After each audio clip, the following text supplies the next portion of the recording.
Éloigne de moi la fausseté et la parole mensongère. Ne me donne ni pauvreté ni richesse, accorde-moi le pain qui m'est nécessaire. De peur que dans l'abondance je ne te renie et ne dise « Qui est l'Éternel ?» Ou que dans la pauvreté je ne dérobe et ne m'attaque au nom de mon Dieu. Proverbe 38, 9. Bonsoir mes frères et sœurs.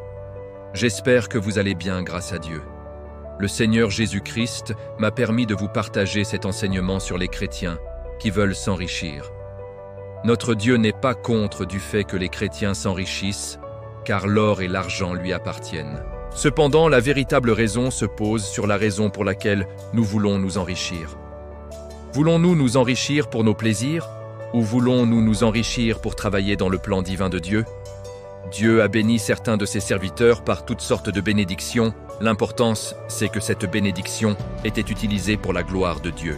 Nous connaissons tous l'histoire du roi Salomon, le grand serviteur de Dieu qui a sollicité à Dieu de l'intelligence et la sagesse. Au lieu de la richesse pour le bien de son peuple, afin d'avoir un discernement sincère dans ses jugements. Dieu lui a accordé la richesse et tout ce qui va avec. La parole de Dieu dit dans le livre de Job 29, 11, 17 que Job, dans son infinie richesse, était les yeux des aveugles, le père des misérables, le pied du boiteux. La bénédiction que Dieu accorde aux chrétiens n'est suivie par aucun chagrin. Et cela est accordé pour le bien de notre prochain, pour la gloire de Dieu. Cependant, le désir de s'enrichir ne devrait pas nous faire abandonner la mission que nous avons été appelés. La parole de Dieu dit dans le livre de Proverbes 23, 4, 5. Ne te tourmente pas pour t'enrichir, n'y applique pas ton intelligence. Veux-tu poursuivre du regard ce qui va disparaître? Car la richesse se fait des ailes, et comme l'aigle, elle prend son vol vers les cieux. Cela veut tout simplement dire que ceux qui sont destinés à s'enrichir n'ont pas besoin d'abandonner les œuvres de Dieu au détriment de leur richesse. Mes frères et sœurs en Christ, nous devons être prudents de mettre au devant de notre foi en Christ l'argent, l'or, la richesse.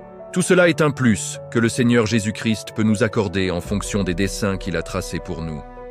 Sinon, les fruits de l'esprit pour un chrétien sont amour, joie, paix, patience, bonté, bienveillance, fidélité, douceur et maîtrise de soi. Si le fait de vouloir t'enrichir est une occasion pour toi d'abandonner les œuvres de Dieu ou de te détourner de la vérité, pense-y. Vaut mieux entrer dans le royaume de Dieu en étant boiteux que d'être brûlé dans le feu de la géhenne. Que celui qui croit être distingué soit fidèle aux enseignements de Christ et partage ses valeurs. Soyez fortifiés par la parole de Dieu. Heureux l'homme qui a trouvé la sagesse et l'homme qui possède l'intelligence. Car le gain qu'elle procure est préférable à celui de l'argent, et le profit qu'on en tire vaut mieux que l'or. Elle est plus précieuse que les perles, elle a plus de valeur que tous les objets de prix. Proverbe 3, 13, 15. Toute la gloire revient à Christ.